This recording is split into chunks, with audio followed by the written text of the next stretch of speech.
All right.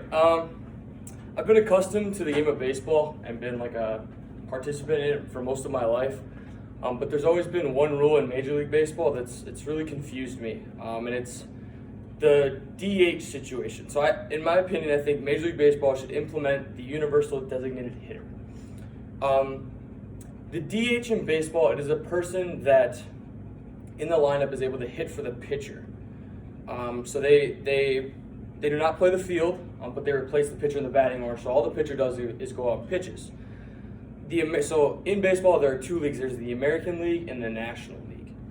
The American League has had this designated hitter since 1973, but the National League never adopted it. They still have the pitchers hitting. So for entertainment value, the American League has outweighed the National League. A lot of the arguments are that adding another professional bat to the order would have an influx in offensive production, which would then drive up the entertainment value. And what everyone is trying to do it, and specifically the commissioner Rob Manfred, they're trying to make baseball quicker paced and more entertaining for people to watch. This was done in the 2020 abbreviated season. So what they did with COVID was they had shortened season.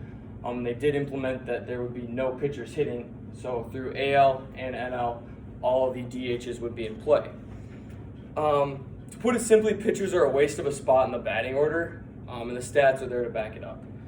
In 2019, 347 pitchers combined for a total of 4,499 at-bats and recorded only 571 hits. That averages out to be a 1.27 batting average, so roughly 12% of the time they got a hit, and a 137 on-base percentage, which is simply just them getting to first base. More than half their at-bats ended up as being strikeouts, as they were struck out 2,230 times. So for the majority of the time, they walk up to the plate, they stand there, and they strike out. It's a waste of some time for people, in their opinion, and really doesn't add to the entertainment value. Another part of the designated hitter situation is because they don't have to play in the field, it's easier for older players to fill that role. Because all they have to do is 3-4 times a game, walk up to the plate and hit. So it's a great opportunity for old players to continue playing in baseball and sign contracts to stay around the game.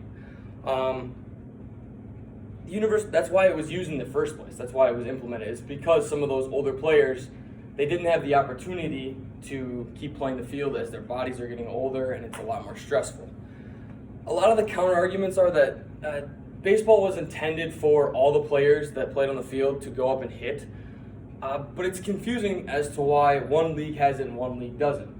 And if you go back even to high school baseball now, as it all has progressed, there are even more players that are just pitchers. They're considered pitcher onlys. These are people that from the age of 14 and 15 are not taking a bat up to the plate.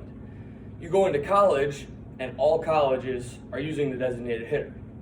Now with baseball, there is Major League Baseball, which is at the top, and below that there are the minor leagues.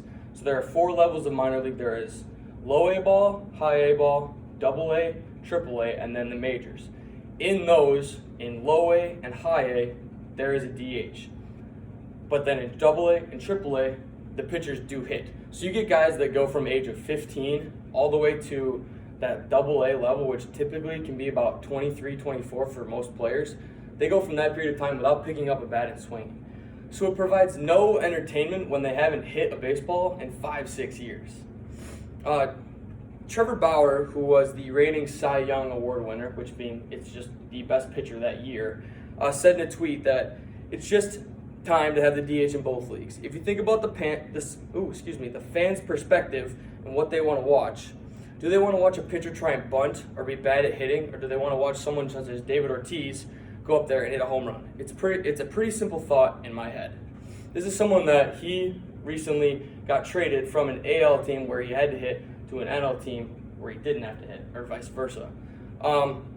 There's no need to send up unprepared pitchers for risk of injury when many of their coaches throughout their development simply advise them to go up there and survive and basically not get hit by the pitch. If a team really wants to bat a pitcher in the lineup, they can use that doing the DH spot. But I think if you ask most players or coaches, they would prefer there be a DH. Thank you.